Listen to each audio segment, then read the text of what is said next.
In today's video, guys, we're going to get into the stats and the gameplay of the evolved archers. It was pretty obvious it was going to be the archers from the two teasers, the hair and the foot, and sure enough, it is what the evolution is going to be. And guys, the evolved archers are going to be very strong. I know the evolved bats were very underwhelming, but these are going to be way better in comparison and possibly one of the best evolutions upon release. Because you guys know how the evolved firecracker is super obnoxious. Even after she got emergency nerfed, a lot of people don't like her because she doesn't die to arrows. It's the same thing with the evolved archers. They have 25% more hit points, which basically means they survive arrows, meaning you're going to have to fireball or poison them just to take them out. On top of that, though, they have 30% more range, so they're able to shoot from further away, and then getting to their ability, they deal double damage. That explains why they got the range buff, because it means when they're further away, that's when they deal that additional damage, and it's 2 times as much damage. So if they're shooting something from far away for a really long time, that's an insane amount of value. So Royal API made a good visual here. So when targets are from 5 to 6.5 tiles away, that's when they deal that double damage. So in this case, for example, when the giant crosses the bridge, they will deal their normal amount of damage. So that's why you want to be very strategic where you play your archers. For example, when defending something like a hog rider, you're going to want to play the archers in the middle always, so they're far away from the hog, dealing the extra damage. Alright guys, to start off, here's a short clip of them just showcasing how broken they are. So the archers lock on top of the mortar, they're dealing double damage, killing it very, very quickly. Hog Rider coming in, the hog doesn't even get a single shot, arrows come in, which, as I already said, it's not enough to kill the evolved archers. The knight just gets wrecked, doesn't even stand a chance of reaching them. The ice spirit's the only thing taking for them, it freezes the tower, and with that, it allows the evolved archers to take over half the tower. Look at how much damage they do to things like Balloon and Lava Hound. They absolutely wreck them in comparison to what they did before. They also outrange things like the Inferno Tower now, and they are perfect for sniping troops like the Knight when you're running Expo. And because you can split the archers, they're of course going to be very good against split lane pushes such as Royal Hogs and Royal Recruits. Alright guys, let's get into some gameplay now of the evolved archers of an actual match. So this is a whole match so you guys can kind of get a feel for how they are going to be in actual matches when they're implemented in the game next month. Remember, you need 2 cycles before you're able to use the evolved version, so that likely means in single elixir they're not going to be getting very much value. And as you can see, both players here cycling their archers because they're trying to get to the evolved archers as quick as they possibly can. One of them is using Electro Giant with the Evo archers, and the other is just using Classic 3.0 Expo with the evolved archers, which is likely going to be one of the best decks they fit well in. So let's see how they work out in this match here. And I'm also curious how they pair with heavier decks like E-Giant, because of course you're not going to be able to cycle them as quickly, meaning you're only going to get the evolved archers down probably about twice. So we still haven't seen them yet. The Expo player just needs to play them one more time to have them, and I feel like with the E-Giant player having the Lightning as a spell, the evolved archers are probably going to get a lot of value, and you're just going to have to overcommit a ton on the evolved archers. Like, they're very different than the regular archers where you could oftentimes just ignore them and it's like no big deal, but the evolved archers, you cannot let those things lock on your tower, or even a lot of your troops for that matter, for a very long time, or else you're going to be in a lot of trouble. So Golden Knight probably going to come down here just to cycle, try to get to those evolved archers eventually. So here we go. We see the Expo coming in. I wonder if we'll see the evolved archers with the Expo. I'm kind of curious how they'll be. Yeah, there they are.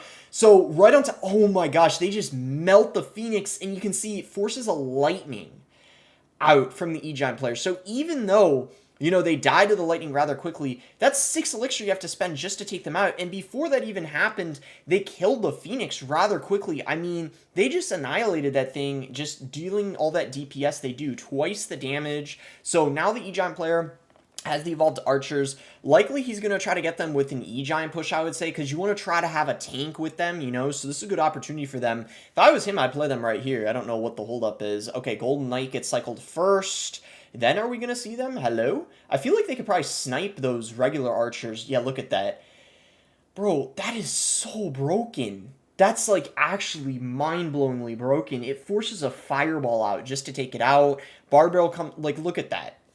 They're literally like, I don't even know how to describe them with the range and the damage they do. It's like kind of like Dart Goblins, except they're even more broken than that because they don't die to arrows or logs. So it's like two better Dart Goblins, essentially. I mean, maybe they shoot slightly slower than Dart Goblin, but still, you get the idea. Some people also comparing them to things like Magic Archer. So that Golden Knight going ham on the tower there, that was actually kind of crazy. So Evolve Archers on defense, those are actually pretty valuable, although the Phoenix is dealing a lot of damage. That Golden Knight was kind of more so than anything the thing that got all that damage. That was kind of wild. But the Evo Archers with that Expo, man, that is just crazy. The problem is, though, the Golden Knight is really effective against them. I actually wonder if we'll see the Golden Knight become meta again just because of the Evo Archers. I don't know if it's good against them or not. I feel like it's not because the dash doesn't even kill them. So I don't know. But yeah, I mean, as you can see, the Evo Archers, man, just force a big response compared to the regular ones. I mean, you're going to have to just spell them immediately or just be very careful what you cycle into them. So it's looking very good for the E-Giant player now. Let's see if the Expo player can come back, but of course it's going to be very difficult to do in Triple Elixir, I would say, but we see a last effort in the opposite lane with an Expo. It actually does lock on the tower. We see the regular archers come in to try to protect, but because they're not evolved, they're not going to be doing very much, obviously. We see a nice Spirit there, pretty solid defense, trying to hang on, but I don't know. We see the Evo Archers, and look at that. They're sniping the Tesla. That Tesla was played so low, and the Evolved Archers were still able to snipe them. I mean, that is just ridiculous, man. I mean, just the amount of situations where you're just going to be able to get value out of them, whether it's because of their range, their damage, or just having more health. There's just so many possibilities. That's the thing with these evolutions. Like, there's multiple situations where they could be useful. It's not just going to be like one thing, you know. It's not going to be only because of their ability, only because of their damage, but it could be because of their ability, their damage, or their health. Like, that's basically what I'm trying to say, and that's why evolutions are so broken, and this is why the Evolved Archers are looking like they're going to be a top 3 evolution, probably right behind the Recruits and the Knight, if I had to say. Alright guys, and the last thing I wanted to talk about this video, this doesn't have to do with the Evolved Archers, but I still thought it would be good to share, or at least mention, because this is also coming out around when the Evolved Archers are coming out next month. We have the new champion, which was confirmed to be coming out, or at least we know it's a new card, but we're all pretty much under the assumption that it's a champion, and Clash Royale posted this mini